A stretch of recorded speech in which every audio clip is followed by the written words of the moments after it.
Good evening. I'm Socrates, Garrett.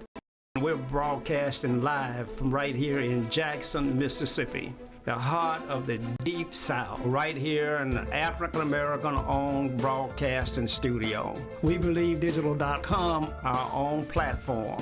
And so it's critically important that in the African-American community, we control the narrative.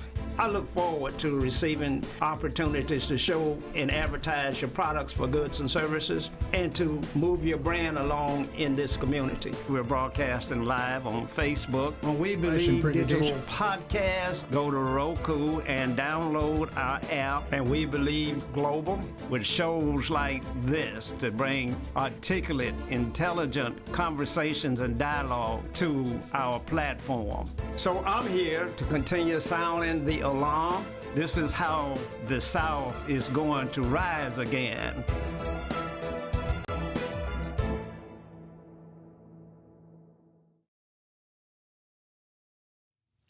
Good evening, and welcome to Socrates Garrett Live. We're broadcasting live from right here in Jackson, Mississippi, in the heart of the deep, deep South. Mississippi, with a population of less than 3 million people, where I like to say the grass is just a little bit greener and the air is just a little bit cleaner. Dear old Mississippi, I remember as a boy hearing them sing the old song, I Wish I Was in Dixie. And I was, as a boy, trying to remember how I could get out of Dixie. You know, it meant a lot of different things to a lot of different people. Those that enjoyed all of the largesse and all of the freedom loved that song, I Wish I Was in Dixie. But those that had my skin pigmentation were trying to find a way to get out of Mississippi. And that's just the way it was. And here we are some 40 years later, maybe 60 years later, depending upon who's counting. And we are almost there again, that I just got to find a way to get out of Mississippi because things are getting worse and worse and worse. You know, our water is bad, our streets are bad, crime is at an all-time high, obesity levels are the highest in the nation. And so we got a lot of things going wrong. And I ask myself sometimes, just why is it that we are last in everything? What have we done to be being punished this way by the Almighty God?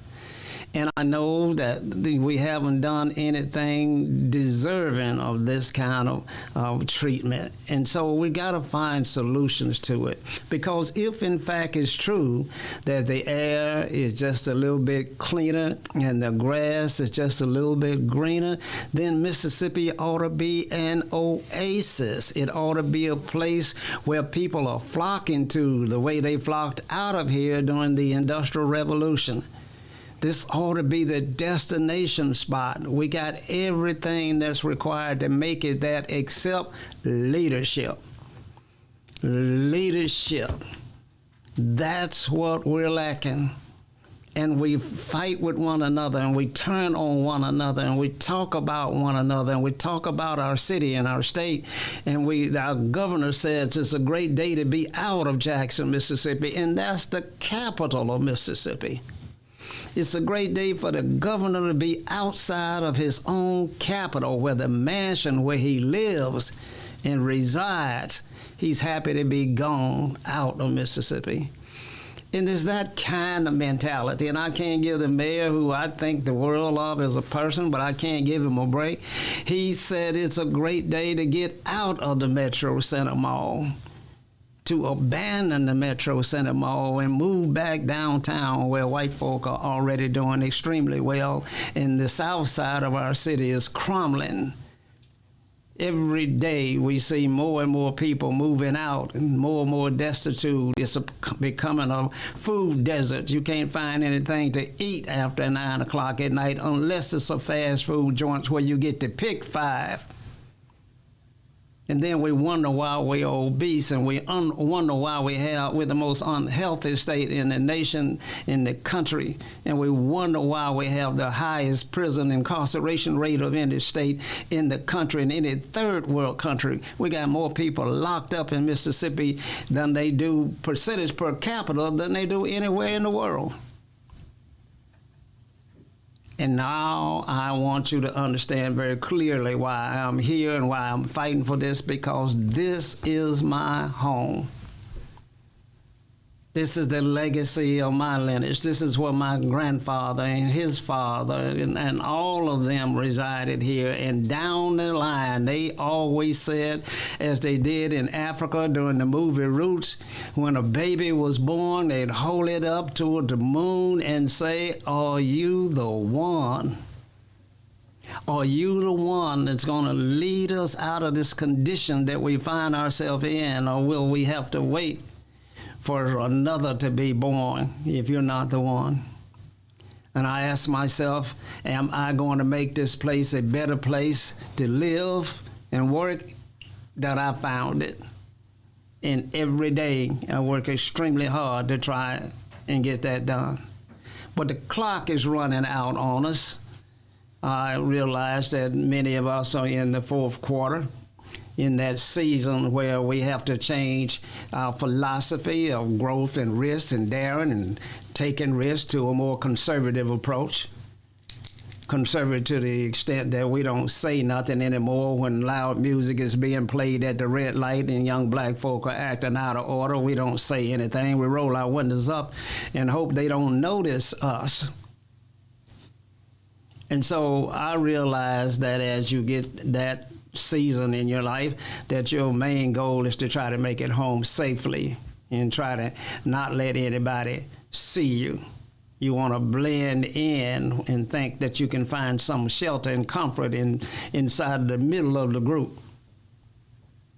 But that's not what it's going to take to turn this city around and to turn this state around and to turn our community around. That's not what it's going to take. You got to be daring. You got to stand out. You got to say, follow me. You got to call the play in a huddle and ask everybody to do their part. Because we need leadership. Black folk does not need a democracy. A democracy is not good for African Americans. We've proven that. How did we prove it? Because now we select and elect individuals that have zero chance and opportunities to lead us out of the conditions that we're in.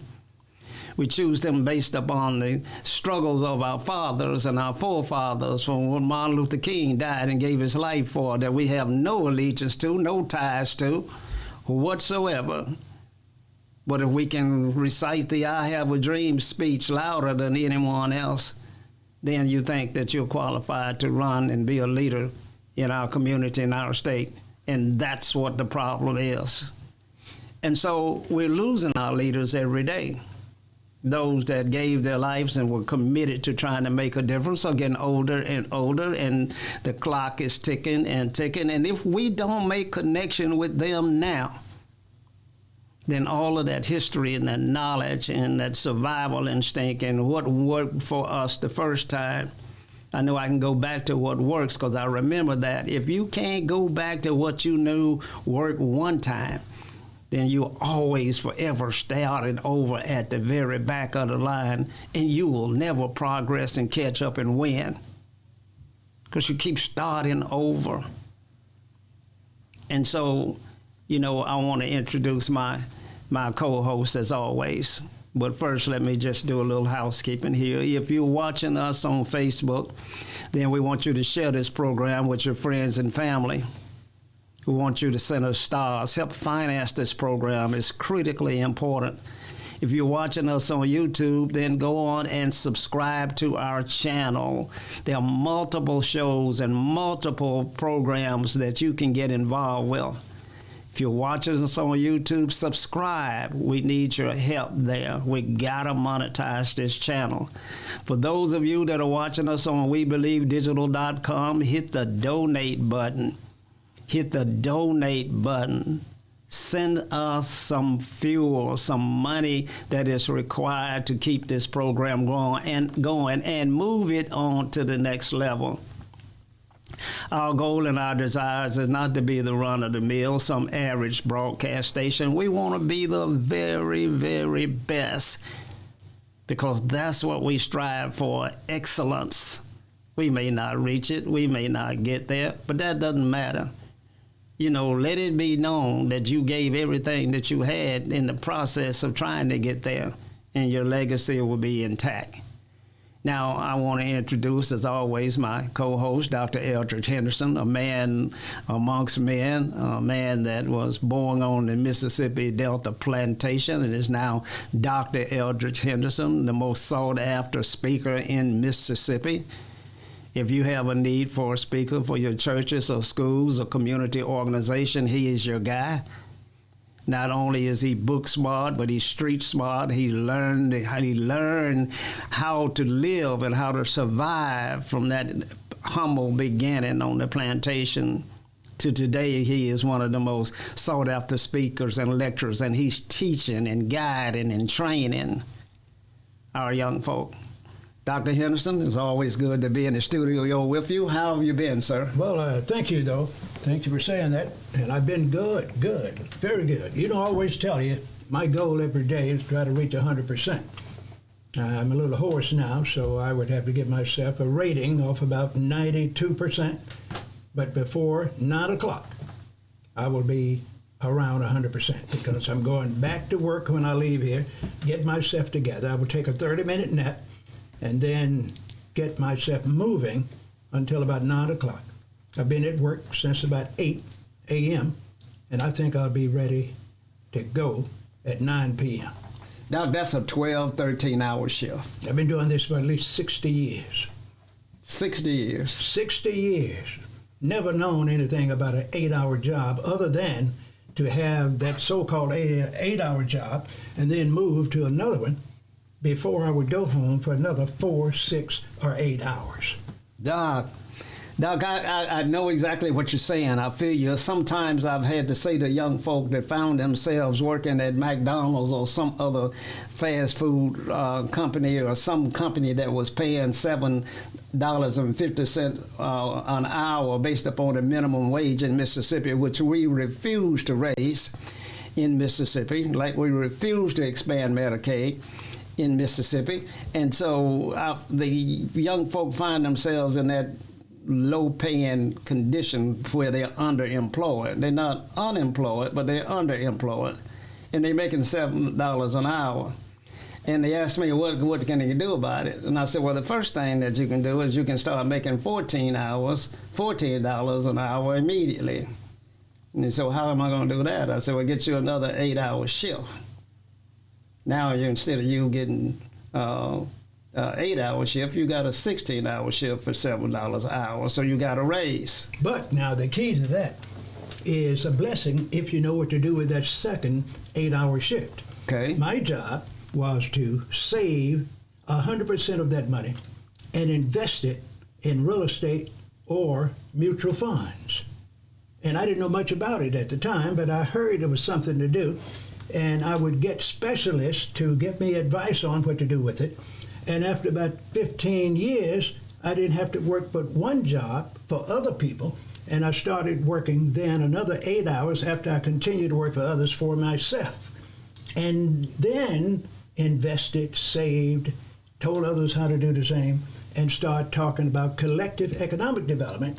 And that's the way you go, because when you do that and you see some results, you care nothing about working 8, 10, 15, or 16 hours a day, 6 and 7 days a week. Matter of fact, you feel so good about it, you want to go back to work after 2 or 3 hours of sleep. Of course, if you have any mental competency, you won't do it. You'll get at least 4 hours a night. That's what you have to do to make it in this world. Work hard, work smart, save and invest, and then your life will get better. You'll feel better. You'll live longer. Well, I get that, and you and I subscribe to the hard work theory, and we've done that with our hands and our heads, and we've been able to somewhat succeed in this economy, but I acknowledge that it's difficult. Now, you know, UAW is striking all over America. and they're saying that their wages are not enough. What is that all about? Well, it's all about reality.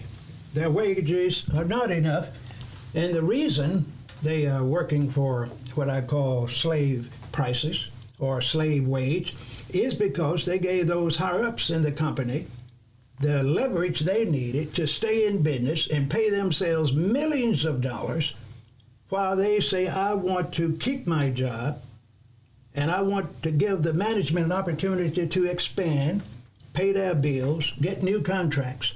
But when they made all their money, instead of allocating some to the workers, they lowered their salaries in some places, took advantage of them, and say, now it's time. That's what their leaders told them. It's time now to share some of these billions of dollars.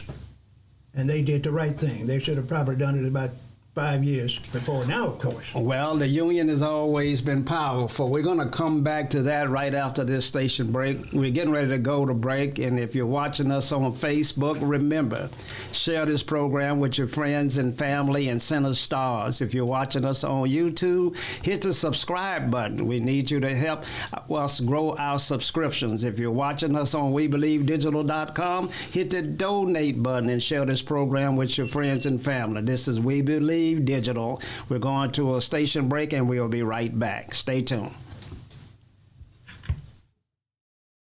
Are you dreaming of becoming an entrepreneur, but you're not sure where or how to start? At Entrepreneurs Academy 101, our online program will guide you step by step on how to start and grow your own business. We offer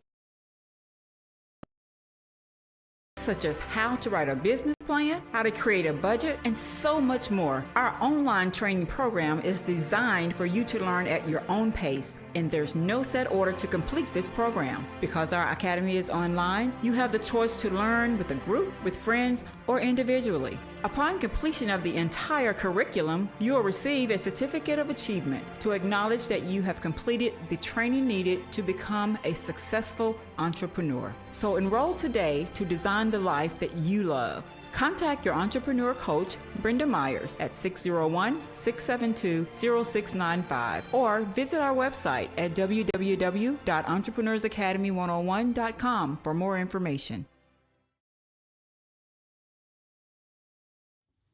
Welcome back to Socrates Garrett Live. We're having a great conversation with Dr. Henderson, and we're talking about the state of America. A little housekeeping real quick. Facebook, share this program with your friends and family. Send stars. YouTube, subscribe to this program.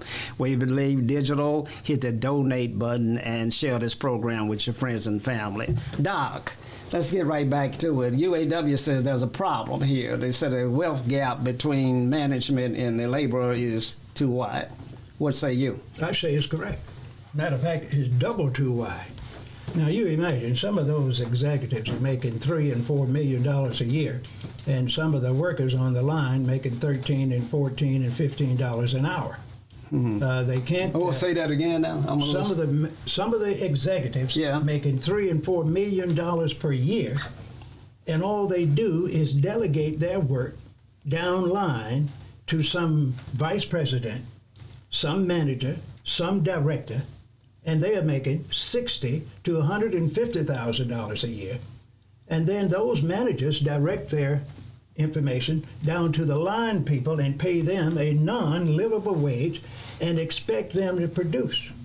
They don't want to pay them anything close to what is called a livable wage salary. They don't want to hire enough people. They have these side contracts with independent contractors, and they're paying them less.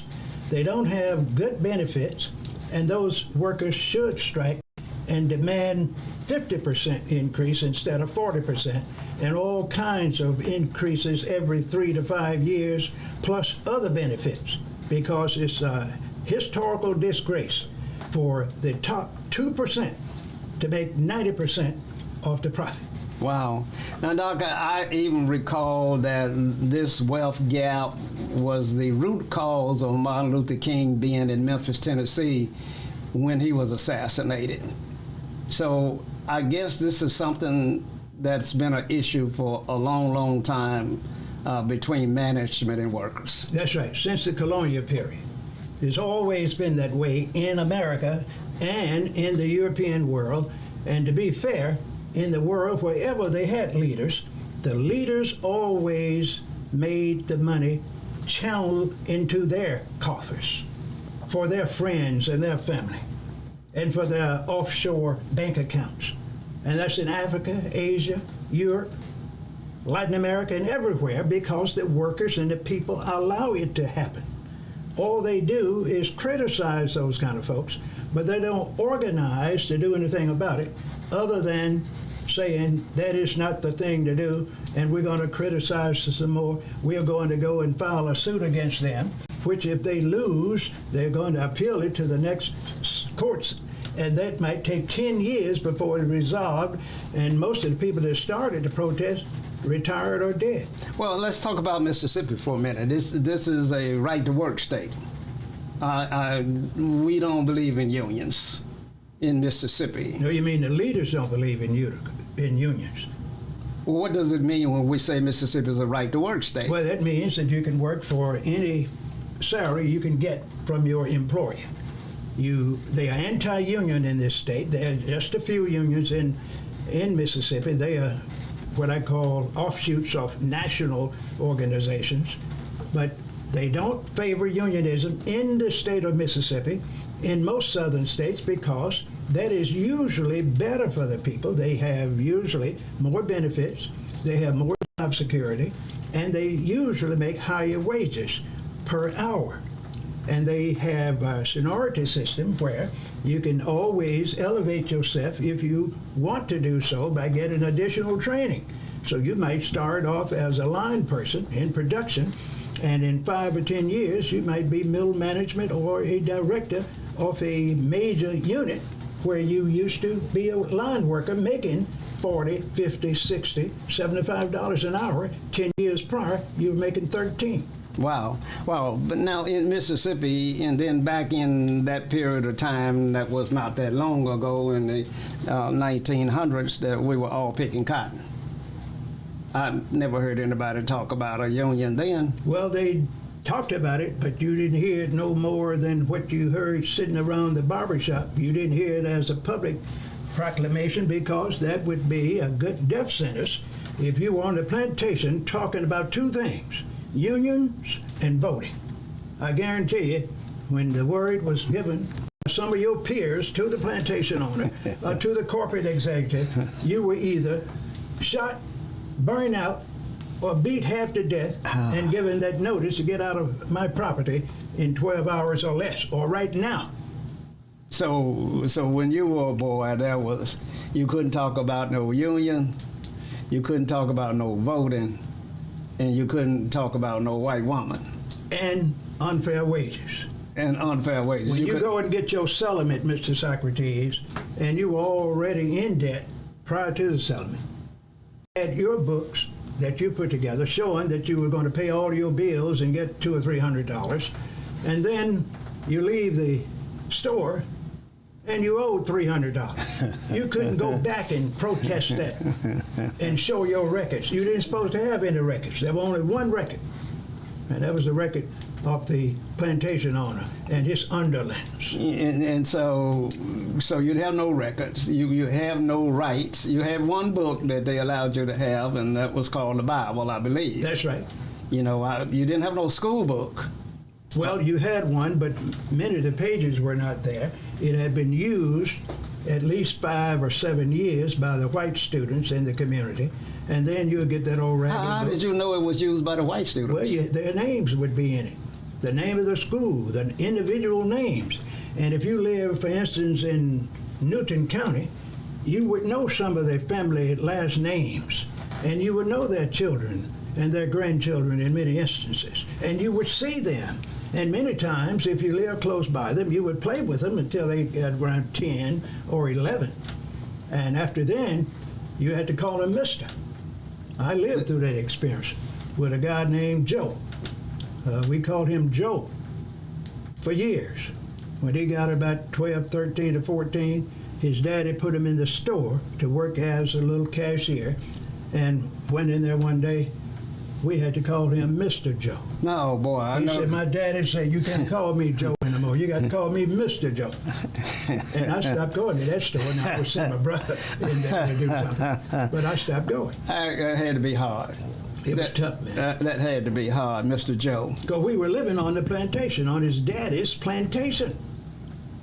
And I couldn't have my daddy shot or killed or kicked off the plantation because I didn't understand all the ramifications, of course, but he always told us not to mess up, son, because they will kill you.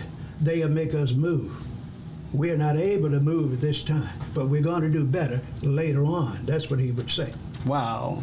And so you lived under that fear and that threat your entire childhood. Not too long, just 17 years. 17 years. 17 years. You were born and raised somewhere near Money, Mississippi, where Emmett Till was. That's right. And then after 2 weeks or so, a week or two, they moved down to what they call Central Mississippi in Hinds County.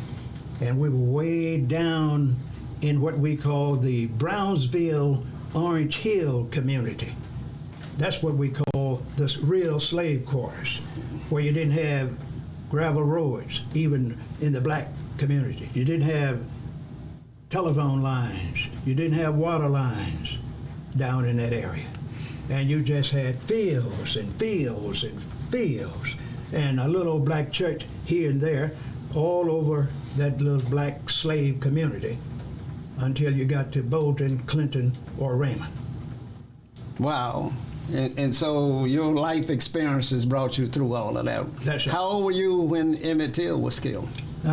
He died, I believe, in 1954 or sometime up in that area. I was about 14 or 15. 15 years old. Yeah. Must have been hard. Well, it was sort of hard, but I didn't understand all the facts. I was told that he did something wrong. What, like what? Well, they say he was messing with a white woman. Messing with her how? Well, they say he was messing with her, talking bad to her. That's what we were told.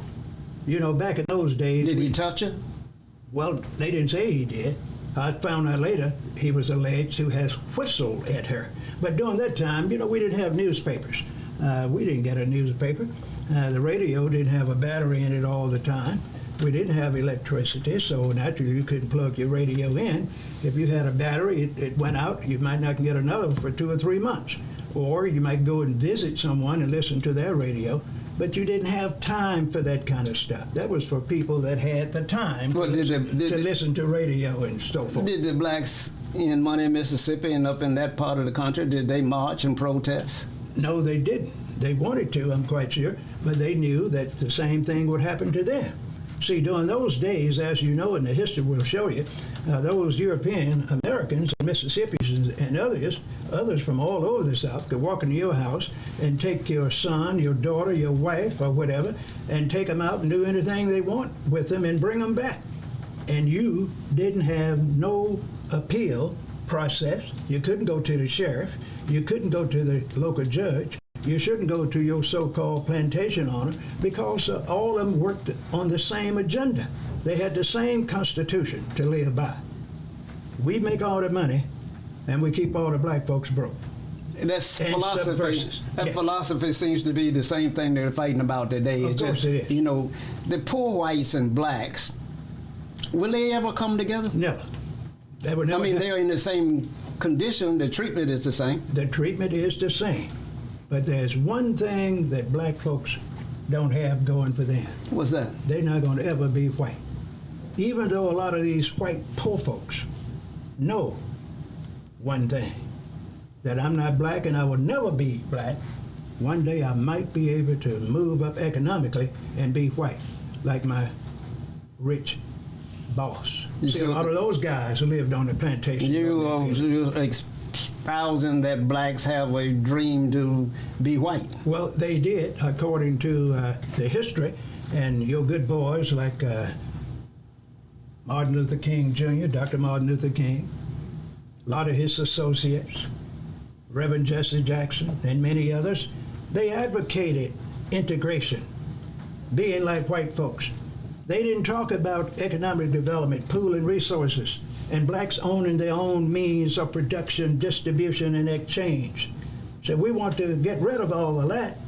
Now, they didn't say it, but indirectly, that's what they're saying. We want to go and pool our destiny with the people that already told us from the Constitution on up until today that they don't want us, that we are not a real American, we are not a citizen, we are an outcast, we are a member of a permanent underclass, and those boys had many people killed in Mississippi, in the South, in the nation, saying, I want to go where I am hated.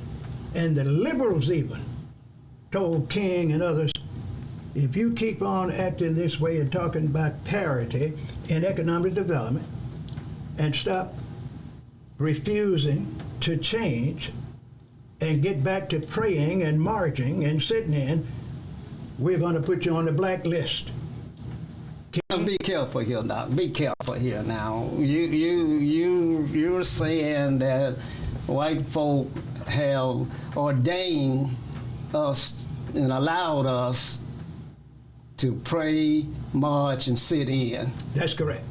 We could do that. They could tolerate that. We had their permission to do that. Of course. On a gradual basis, because they would not do anything against you or for you until you start making them lose money.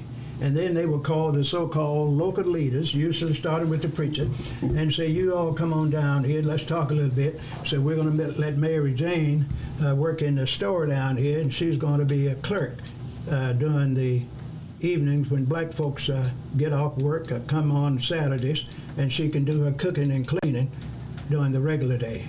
Now, our folks seem to be still bound by that philosophy. We still, for the most part, praying, marching, and sitting in. And criticizing the human enemies of mankind. That's what most black folks live for. To criticize instead of organizing and pooling their resources in those 5 areas of activity where they're in the majority, which I've been talking about for about 15 years. Well, we got new viewers out here. So you're saying that we ought not be marching and sitting in and praying? No, not a second, not a day. We need to be talking to the governor, the lieutenant governor, the president, the members in the Senate, individually and collectively in groups of 5, 7, 9, or 11, proposing to them, this is my rights as a citizen. This is what I demand from you. Second paragraph, if I don't get these demands, this is what I'm going to do to you. Economically, politically, socially. Groups of 5 to 7. Or 9, it all depends. But at those situations, we have done the research. You want to have one spokesperson, only one. When you go in those places, you got to have a good verbal recording secretary. You're going to have a security person there, and you need a lawyer there and an economic specialist in that group. Doc, hold your point. You're teaching now. You're teaching, and that's part of what we do here at this program. We're up against a station break. We have to pay these bills. So if you're watching us on Facebook, share this program with friends and family. Send us stars on YouTube. Go ahead and subscribe to the program on WeBelieveDigital.com. Hit the donate button. We're going to a break, and we'll be right back.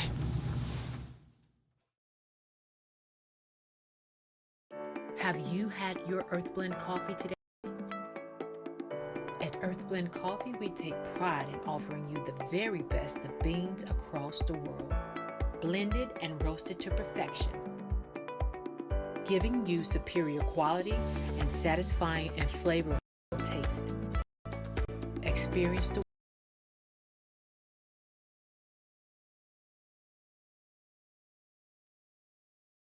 Socrates Garrett, NT.com, is a diversified firm specializing in recycled aggregates and crushed concrete. Socrates Garrett ENT.com's recycled materials provide the construction industry with significant economic and environmental benefits by recycling clean concrete rubble into M.Dot grade rock materials. Recycled aggregates and crushed concrete can be applied to driveways, road construction, bank protection, parking lots, general bulk fills, and more. For more information, please call 601-896-0084 or visit us online at SocratesGarrettENT.com.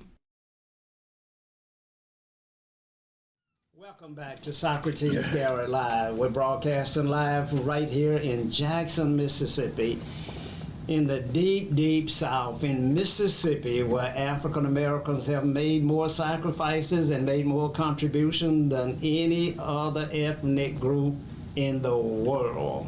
We produce leaders that have left Mississippi, and we are void of leadership for the most part in Mississippi, but we have produced leaders that have gone on to do outstanding and wonderful things. Just think about it for a moment, of the largest corporations in the world, you know, like Johnson's, and look at our BET, and look at the things that have come out of Mississippi leadership. When I was a boy, I couldn't wait to see the Jet magazine that started by Mr. Johnson. I did more than look at the centerfold, even though it was quite eye-catching. But there were articles there, and it showed black people being successful, making contribution and being recognized for doing some wonderful things. And so Mississippi we made our share of contributions. There's no reason for us to be isolated and to be denigrated and to be economically deprived because we paid the dues. We build the roads, we build the buildings, we cared for the children. We've done everything that you could ask of a group to do. It is now time to share. And the only thing you have to share is economics. No longer are we sharecroppers, or are we satisfied with just being able to get an ample supply of seed corn at the end of the season. No, we want to send our children to Harvard and Yale, and we want those to have opportunities like everybody else. So if anybody out there that's confused about what it is that African Americans want, I hear that all the time. Well, what do y'all want? Let me make it as clear as my friend and my brother Leroy Walker made it at a Chamber of Commerce meeting in Jackson, Mississippi several years ago. He said, what we want you to write down on a piece of paper exactly what it is that white folk want, and then sign our name to it. That's all we want. The same thing that you want. We want to have nice houses. We want to have streets that don't have potholes in it. We want to have sidewalks. We want to have parks and recreation facilities. We want to have nice entertainment and restaurants to go to. I mean, is that asking too much? And then you say, well, why don't you just have that? Why don't you just get up and do that for yourself? Because it's difficult to do that when you pull all of the resources out of our city. When Mayor Johnson became the first African-American mayor in 1995, the white migration began. And then the banks moved, the finance community moved, then the insurance companies moved, then the restaurants moved, then all of the law firms moved and left Jackson as the hole in the donut. And yeah, we're now on national news and everybody's laughing at us because we have water crisis, we have garbage crisis, we have economic crisis. And if I could just get that through everybody's head, including black leaders that we elect and appoint to these positions, we have an economic crisis. It's the economy. When you ask white folk what is the number one concern of theirs in America, they are going to say the economy. When you ask black folks the number one concern in the country, they want to say we got to get out and vote. We don't connect the dots between the economy and good health and good housing and good roads and good streets. We're not connecting the dots. We are bound by the philosophy in the old Baptist church where it said that money is the root of all evil. And we taught our children that. And that philosophy and that mentality means that you don't understand what capitalism and the American dream is all about. You cannot have the American dream and not have money. You can have some other dream, but you cannot have the American dream and be broke. Martin Luther King said it does you no good to have the rights and the legal protection to eat any place you want to when you can't afford the hamburger. Does you no good to have the right. It does you no good to have the right for free education if you can't get to the school. If you can't, there's no bus coming out in the Mississippi Delta to take you to the trade school down in Hinds County. And yeah, we said, you don't want everybody is not ready for college. Everybody is not college material. Well, no, okay, well, I want to take a trade then. I want to trade. What did you do? You took trades out of the schools. Nobody teaches vocational education in the curriculum anymore. In high school, they don't teach that anymore. Then they teach it down in Hinds, and then the people in the Delta, how are they going to get down there? You might bust them to the debone line to in the chicken processing plants, because that's the economy that you're getting for yourself, but you're not going to bust them to college. You're not going to do that. And so we have to understand leadership is required to change the living conditions of the people. If you don't do that, and if you don't have that as your number one objective, then you ought to step down immediately. Remember that Martin Luther King and Medgar Evers gave their lives so that you could have those jobs. You ought to be willing to give your life so you can make the job make a difference. If you can't do that, you ought to quietly raise your hand up and get a number one sign as you march out of the church. Number one means that, I gotta go. Number two means I gotta go to the bathroom bad. Bow your head and ease on out of here. We get it. Now, we've lost a lot of great leaders. And we're going to talk about that in a minute, because if we don't start building and making and creating some new leaders, we're into some rough times coming in the future. Dr. Henderson, I asked you if you knew the gentleman, Mr. Hollis Watkins Mohammed. They said he died at 82. Did you know the man? I knew him well. Tell us about been knowing him about 30 plus years. I met him many years ago when he was a young man. He was very impressive. He was one of those strong distractors of what I call the status quo.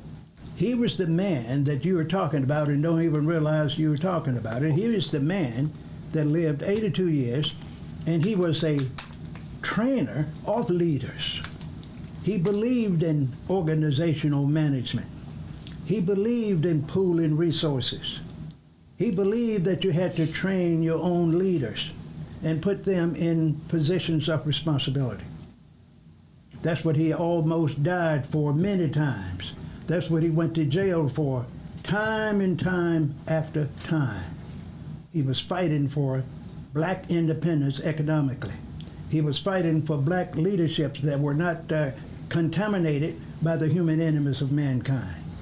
He didn't want the type of leader that would get in position and start talking about integration. He wanted a leader that was going to start talking about collectivism, how to pool resources, how to look out for interests of black people when you get a position of responsibility. For instance, if you're a leader in South Jackson or West Jackson or anywhere in America, in areas where you had the control, you had to use the resources to build those areas. And if you couldn't get your taxpayers' money to do it, usually you couldn't if you didn't control it. You have to find other means to do it. And the best way to do that is to organize where you are with your own leaders, pool your resources, and build your own bank. And you don't have to worry about the banks that's going to leave your area in 90 days. You build your own bus company, your own tax agency, your taxicab company. You build your churches with training components where you can teach vocational programs, financial literacy, how to invest, how to have what we call health and wellness programs in your community. The churches don't do that today. They did that right after slavery in 1868. That's where all the educational opportunities were coming from. They started, I went to a program yesterday, it's called the Little Tuskegees. The founder of Tuskegee Institute had over 107 little Tuskegees throughout the South that started usually on a log or one old raggedy building in a community where those guys would show up and build a school. And up until the 1970s, they were very productive, training the hand, the mind, the spirit, teaching people trades and skills, how to be farmers, how to rotate various vegetables and grain fields, because they didn't have the money for fertilizers. Taught them how to rotate crops, taught them how to use fertilizer in areas where they could.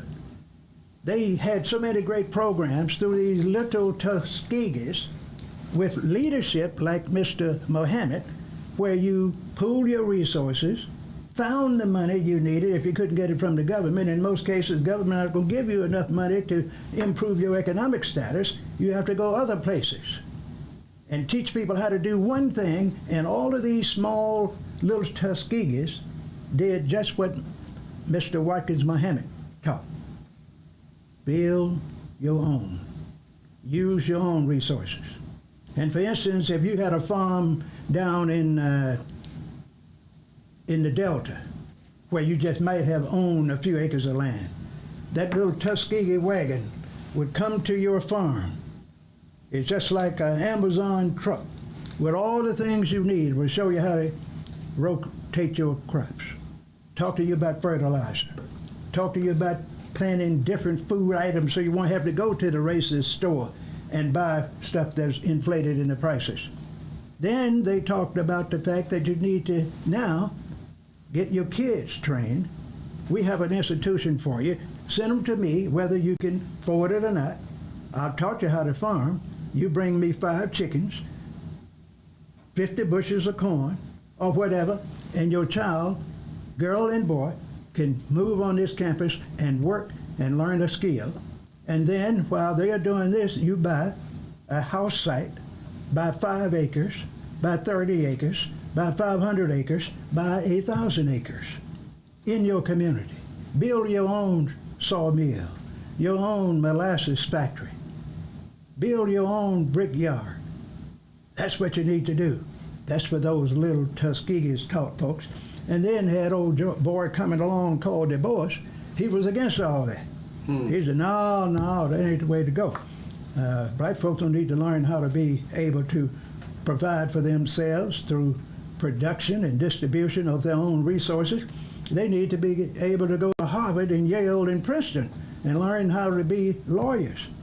Hell, if you were a black lawyer during that time, you had to go and do some plowing and working like a dog, because who going to be your clients? The black folks couldn't afford you, and you know you weren't going to have any white clients. That's why Booker T and Du Bois should have gotten together and worked as a team. And when they got to the point where they had their little Tuskegees, where this guy learned how to be one to use his electrical abilities, use his shoemaking abilities, use his publishing abilities, then Du Bois boy that has an opportunity to go to Harvard and Yale and learn to be a lawyer, learn how to be an accountant, they all then could put together, build their own resources, and have all the means of production, distribution, and exchanges they had need among themselves, and then they would have goods and services to sell to each other, to the others in the community. They could import and export goods and services to Asia and Africa, Canada, and places like that, and you think the Americans, Europeans wouldn't want to get involved? Of course they would. They would be sending spies all over the place trying to find out what those so-called black folks doing. Say those black folks not smart enough to have their own banks. They're not smart enough to be sending corn and peas and beans to Africa. What's wrong with those folks? I got to get me some Uncle Thompson here to find out what they're doing. But you don't say nothing about it. You just do it. You don't have to go and beg and demonstrate and pray in and lie in and tolerate these Uncle Toms that they pay to go and tell everything that's going on in your community. Those days are over. Mr. Hollis Watkins Muhammad didn't believe in that. And he lived to be 82 years of age. Wow. Well, I tell you, Doc, I take what you're saying is that black people have to provide their own economy and they have to provide for themselves. If you don't do that, you won't ever get it. All you will be a marginalized person that has a so-called good job and good debt. And then when you can't pay your bills, that's when you will say, money is the root of all evil. My thesis is, that is not the root of all evil. The lack of money is the root of all evil. So if you want to get evil out of your system, you create your own money channel. Doc, we're running out of time this evening for our show, but we have enjoyed bringing you this program each and every week. Dr. Henderson and I try to shed a little light on what happens in the American culture. You know, from Mississippi, of course, it emanates throughout the entire country and throughout the entire world. So as Mississippi goes, so goes the world. So as black people do in Mississippi, so will they do in the world. Because if you can rise from this phoenix, if you can rise and overcome and achieve in Mississippi, you will excel anywhere else in the world. I guarantee you that. Now, Doc, tell the people how they can get in touch with you and if they want to get involved with some of your classes and your speaking engagements. Well, it's very simple, Mr. Socrates, and of course you'll be coming with me. We want you to call us, folks, if you want to hear, and I tell you from time to time, if you want to hear the non-radio television version of how to survive and start changing your life in 30 or 60, 90 days, you just call us at 601-201-1957, or you email us at clu369@gmail.com, and we'll tell you how to survive, how to manage yourself from birth to death in areas where you're in the population. And you don't have to worry about those governors, lieutenant governors, sheriffs, and others, because you'll learn how to set up your own defense teams. You'll learn how to set up your own economic means of production, how to create your own banks, how to do the training in your schools through the church. Not public schools, through the church. Call us, 601-201-1957, and we'll take care of you. As always, it's been good for you to allow us to come into your homes and to share this broadcast with you. We look forward to doing this again next week. You can always call us at 800-492-5186. Remember again, if you're watching us on YouTube, share this program with your friends and family, send us stars. If you're watching us if you're watching us on Facebook, share it with your friends and family and send us stars. If you're watching us on YouTube, then go on and subscribe to the program. Our subscription increases are doubling each and every week, and I want to send a shout out to Lisa Henry out there in Dallas, Texas, who is handling the social media for us and doing a great job, and we see the results of your labor, and we're counting on you to continue and move this ball forward. I want to send a shout out to our new producer and engineer, Chelsea. She's doing a wonderful job in bringing this program to light and taking it to new heights as she manages and navigates the production studio on our broadcast side as well as on our internet radio station. That's right, we're running an internet radio station 24 hours a day with some of the best gospel, some of the best soft soul music.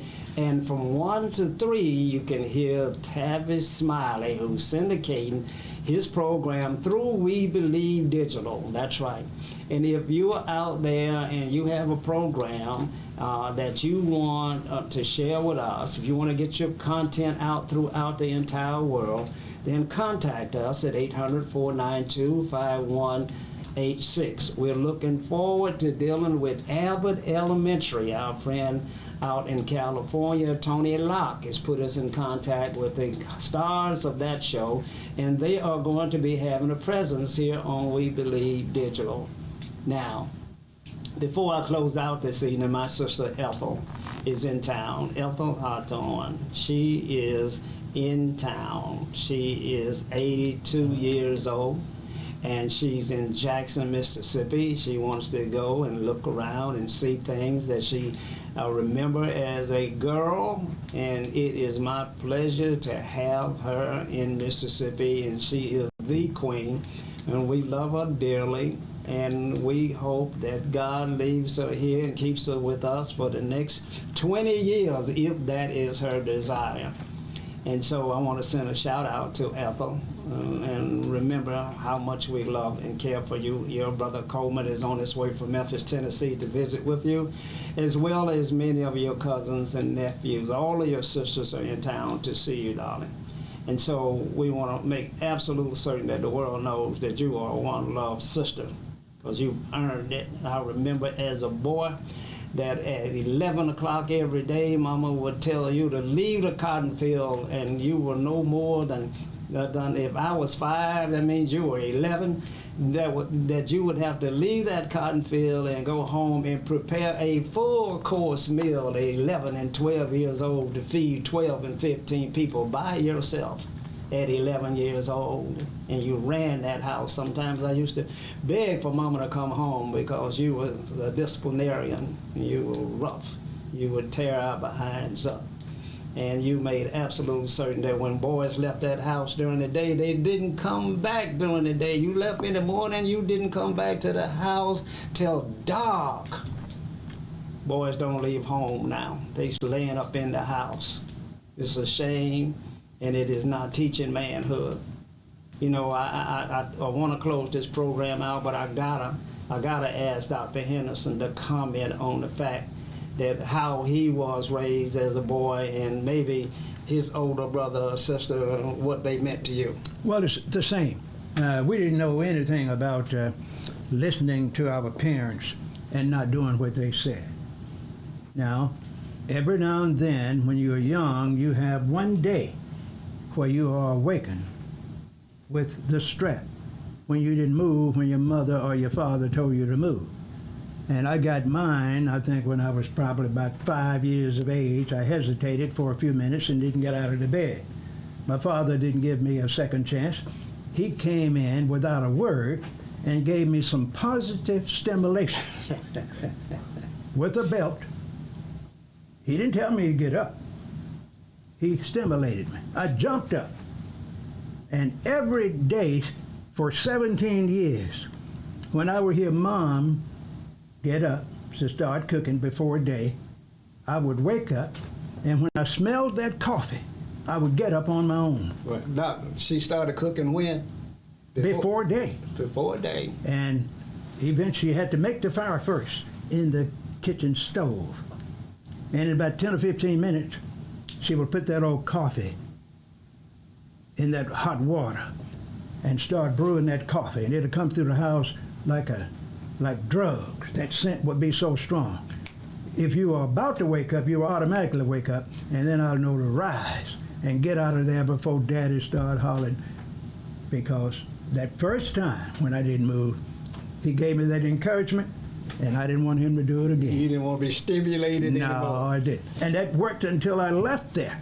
And even today, he is alive, 99, and if he tells me something right now, and I'm almost 100 myself, I jumped just like that. Your dad's 99 and alive and doing well. Doing well and still telling me what to do. Lord help Boy, us. you need to do that. Yes, sir. Yeah. That's what I do. And don't want to neglect the fact that my very favorite brother-in-law in the world, Ted Hathorn, is also in Jackson, Mississippi. And we had a wonderful luncheon today, a wonderful yesterday, doing some thing and catching up on old times. When I graduated from college, I went straight to his house in Los Angeles, California, and that's where I got my start. Ted, I appreciate everything that you've done for me. I'm loving having you in Mississippi.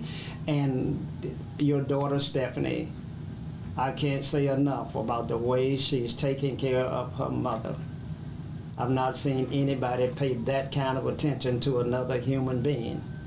The love and dedication that she has for her mom is demonstrated every day. You don't go any place where she doesn't go anywhere that her daughter doesn't know where she is and how long she's going to be there and when she's supposed to return if she's not there with her in person. So we love you guys, loving having you in Mississippi. I hope you get a chance to watch this show. And to our viewers out there all across the world in over 139 countries, we hope that you'll join us again next week. Everybody stay safe and good evening.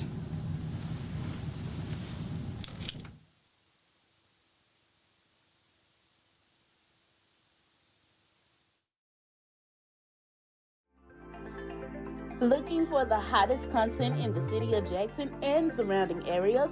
Check out WeBelieveDigital.com. Also follow us on Facebook, Instagram, TikTok, and YouTube. We Believe Digital Podcast is here for all your podcasting needs.